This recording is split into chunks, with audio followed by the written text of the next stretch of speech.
If Monique Harris had kept that bag of money, no one could have blamed her right away. Her son needed medicine. Her daughter was about to lose her home. There were only $6 in her wallet. But on the very day she needed money most, she did something that made a billionaire fall silent and look back at his entire life. That afternoon, Monique Harris stood motionless at the pharmacy counter, as if the whole world had shrunk down to a blue asthma inhaler resting in the pharmacist's hand. Outside the glass doors, the late-day sun spilled across the wide parking lot, making the cars flash with cold white streaks. But inside the pharmacy, everything was reduced to the sound of the cash register, the rustle of paper bags, and the pharmacist's quiet voice, saying that Isaiah's insurance had not been accepted. Monique did not ask a second time. She was used to the kind of bad news that always arrived in a polite voice. She opened her old wallet, slowly counted $6 and a few coins, then looked at the price on the screen as if she stared long enough, the number might learn to have mercy on a mother. The phone in her coat pocket vibrated. A message from Darlene Price. The apartment manager appeared clearly on the cracked screen. If the rent was not paid before 5 o'clock, the locks would be changed. Monique swallowed hard, thinking of Isaiah trying to hide his coughing fits, so his mother would not worry, thinking of Maya with the shoes whose toes had already come unglued, then gently set the inhaler back on the counter. She said she would come back, even though she herself did not know how. When she stepped out into the parking lot, the cold wind cut through her thin coat. In the distance, a glossy black sedan had just pulled up with Marcus Whitfield, sitting behind the tinted glass, preparing to step out for a meeting he thought would be nothing memorable. At that exact moment, Monique saw a blue bank bag wedged beneath the wheel of a shopping cart. She bent down to pick it up, slowly pulled the zipper, and her breath caught. The bank bag was heavier than Monique had expected. When she pulled the zipper open, she saw stacks of cash neatly bound with paper bands lying inside, like an answer that was far too easy for everything weighing on her shoulders. There was a receipt clipped on top showing the name of the family grocery store at the end of the block and the amount of $35,000. For one very brief moment, Monique no longer heard the cars in the parking lot, no longer saw the late-day sunlight reflecting off the windshields. She only saw Isaiah with his wheezing chest in the damp apartment, saw Maya bending down to hide her shoes with the loose peeling toes under the table, saw the eviction message still glowing on the cracked screen of her phone. Her hand trembled, not because of greed, but because for the first time in months life had placed a way out right in front of her. But then Monique closed the bag, held it against her chest, and walked straight to the store printed on the receipt.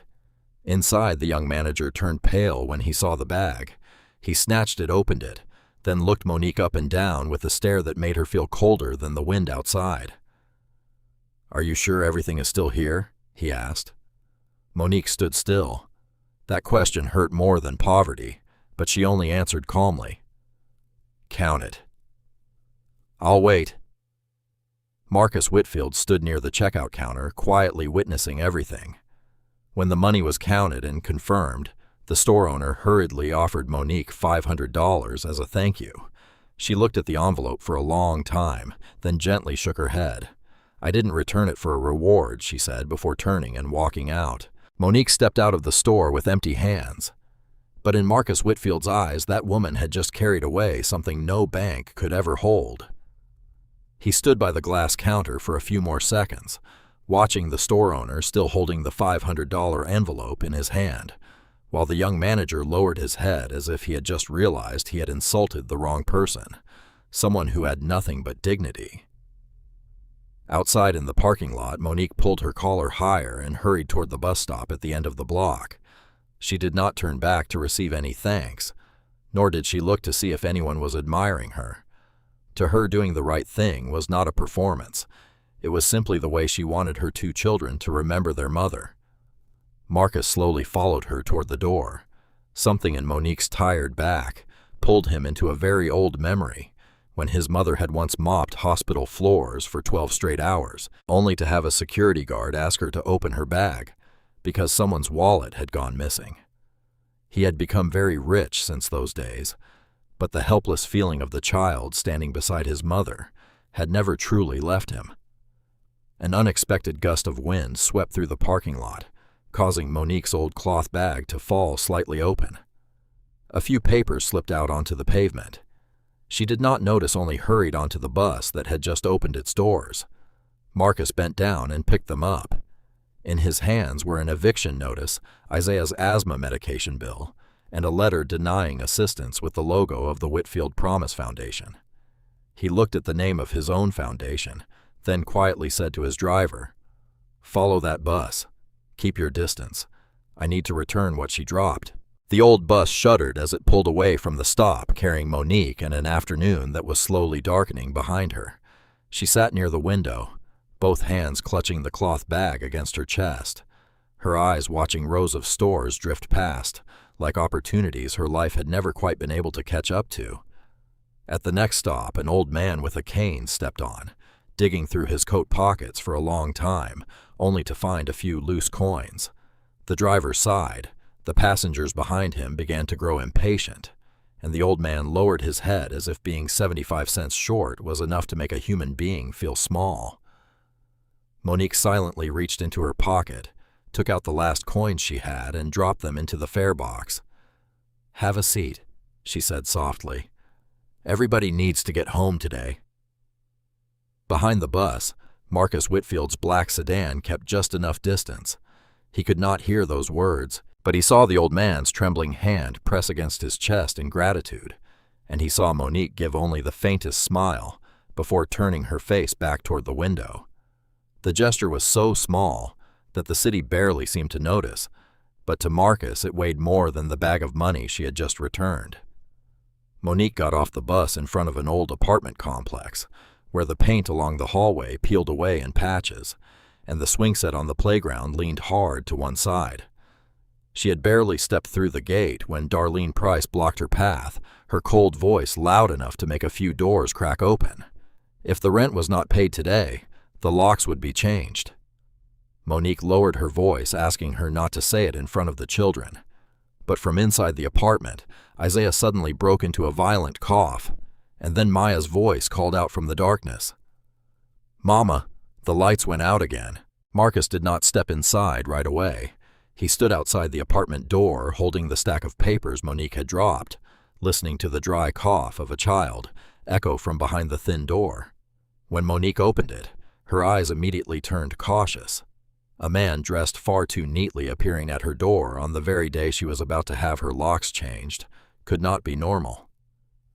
Marcus simply held out the papers and said gently that she had dropped them in the parking lot. Monique looked down at the papers, her face freezing with embarrassment, then quietly took them.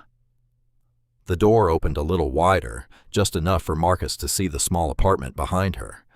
Isaiah sat at the kitchen table trying to do his homework, under the weak beam of a flashlight, one hand resting near his chest, as if he were controlling every breath. Maya sat on the floor using crayons to draw her mother wearing a superhero cape. On the table were 3 carefully divided portions of instant noodles, but the smallest portion was almost nothing but broth. The apartment was poor, but it was not messy. Everything was arranged neatly in the way of a mother trying to hold on to dignity in a life that kept pushing her around. On the refrigerator, Marcus saw a calendar note for every Saturday Help Kids in the building read. Beside it was the assistance denial letter from the Whitfield Promise Foundation. Monique did not know who he was. She only said tiredly that she had submitted all the paperwork twice, but no one had called back. Marcus looked down at the bottom of the letter, saw Evan Cole's printed signature, and for the first time in many years, the name of his own foundation made him feel pain. Marcus did not step inside right away. He stood outside the apartment door, holding the stack of papers Monique had dropped, listening to the dry cough of a child echo from behind the thin door. When Monique opened it, her eyes immediately turned cautious. A man dressed far too neatly appearing at her door on the very day she was about to have her locks changed could not be normal. Marcus simply held out the papers and said gently that she had dropped them in the parking lot. Monique looked down at the papers, her face freezing with embarrassment, then quietly took them. The door opened a little wider, just enough for Marcus to see the small apartment behind her. Isaiah sat at the kitchen table trying to do his homework under the weak beam of a flashlight, one hand resting near his chest, as if he were controlling every breath. Maya sat on the floor using crayons to draw her mother wearing a superhero cape. On the table were 3 carefully divided portions of instant noodles, but the smallest portion was almost nothing but broth. The apartment was poor, but it was not messy. Everything was arranged neatly in the way of a mother trying to hold on to dignity in a life that kept pushing her around. On the refrigerator, Marcus saw a calendar note for every Saturday help kids in the building read. Beside it was the assistant's denial letter from the Whitfield Promise Foundation. Monique did not know who he was. She only said tiredly that she had submitted all the paperwork twice, but no one had called back. Marcus looked down at the bottom of the letter, saw Evan Cole's printed signature, and for the first time in many years, the name of his own foundation made him feel pain. That night, the top floor of the Whitfield Promise Foundation was still lit. The city's glow reflected in glass walls so clean, they felt cold. Marcus sat at the head of the conference table, Monique Harris's file in front of him, while Evan Cole stood beside the large screen, with the calm expression of a man used to using professional language to hide indifference. Evan said Monique's file was incomplete, that the foundation had to follow procedure, that there were too many families in need, and not every case could be prioritized. Marcus did not interrupt. He simply opened each email, each attachment, each timestamp saved in the system. Then the room went completely silent. Monique had submitted all the paperwork not once, but 3 times. The copy of her lease, Isaiah's medication bill, the proof of job loss. All of it was there, marked with one small line, low priority. The reason written beside it made Marcus feel his throat tighten. No referral. Not a fit for the holiday campaign. Low chance of creating positive media impact. Evan tried to say that donors liked stories with clear images, stories that were easy to spread, stories that made people open their wallets. Marcus looked up, his voice so low that the whole room seemed to turn cold. Since when did a mother's dignity need a good camera angle to be worth saving? He suspended Evan on the spot and ordered an audit of every denied file from the past 6 months. But the next morning, when Marcus returned to Monique's apartment complex, what he saw was not a door waiting to be knocked on, but her belongings scattered across the hallway. The apartment hallway that morning felt cold and pale, like a place where there was no longer room for compassion. In front of Monique's door, a few bags of clothes, a box of medicine, Isaiah's workbooks, and the small pot she still used to cook dinner for her 2 children, lay mixed together on the old tile floor. The locks had been changed. Darlene Price stood with her arms crossed beside the locksmith, her face not angry, only cold, as if everything in front of her was just an overdue deadline that needed to be handled. Isaiah sat on a small suitcase trying to breathe slowly so his mother would not panic, while Maya hugged the picture of her mother wearing a superhero cape so tightly that the edges of the paper crumpled. Monique did not scream. She simply bent down and picked up each of her children's books, her hand trembling, but her voice still low. She asked Darlene for at least a few hours to get the children somewhere safe. Darlene was just about to answer when a man walked up from the end of the hallway. It was the grocery store owner from the day before.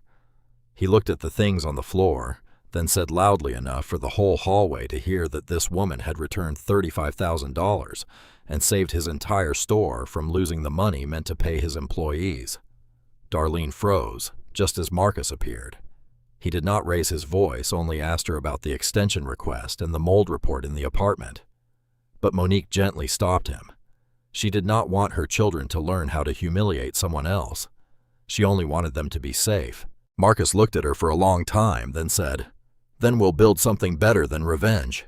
The next day, Monique walked into the Whitfield Promise Foundation office with her shoulders still tense, as if she were waiting for another door to slam shut in her face.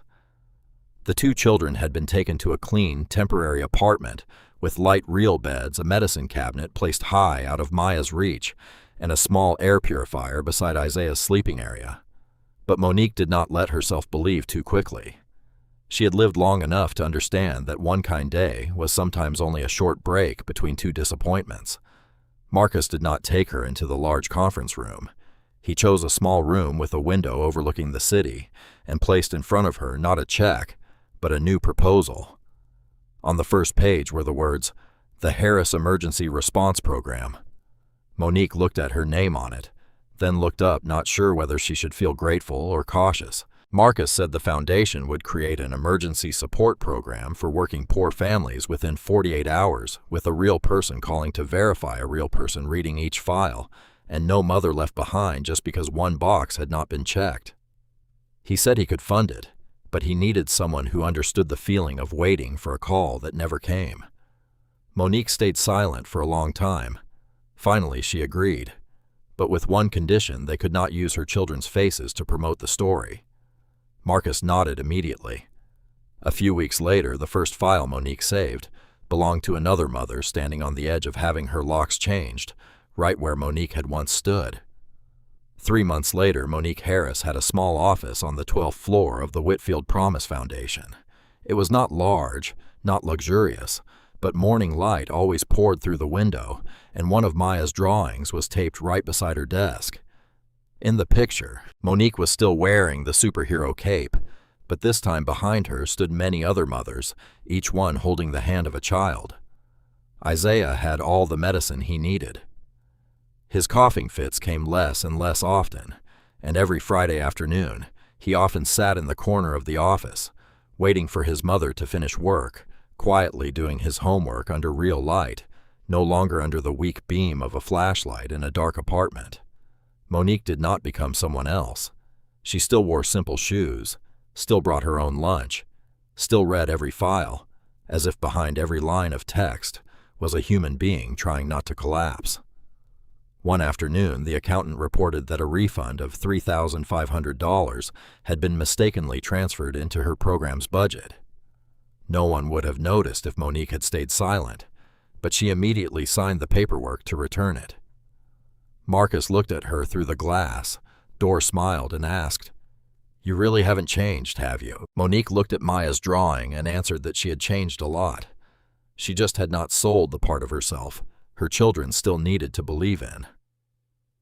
That afternoon, Monique picked up the phone and called a mother who was desperate because she was about to be evicted. Her voice was gentle but certain. "Your application has been approved. Tonight you and your children are not alone anymore." And in that moment, Marcus understood that $35,000 was not the greatest thing Monique had ever returned. The greatest thing she gave back to the world was the belief that dignity could still survive, even when life tried to buy it with desperation.